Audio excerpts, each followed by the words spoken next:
In the fast-paced world of the corporate jungle, it's easy to be overwhelmed to the point of feeling you're going to crumble.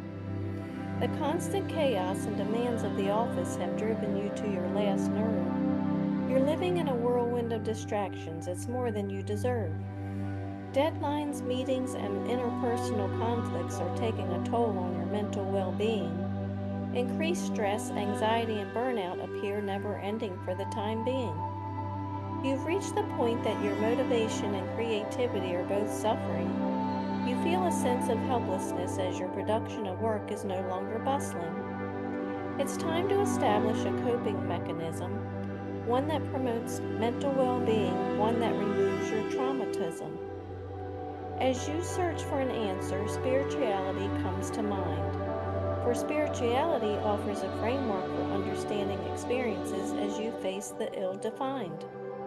Spirituality creates a sense of grounding that allows us to navigate the complexities of a given time.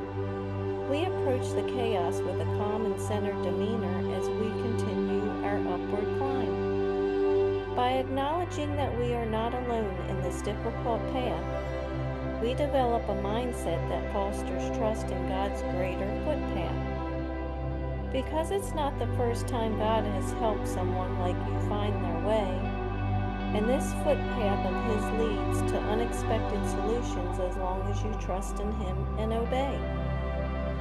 I'm Stith, the Stoicess, and I believe in you.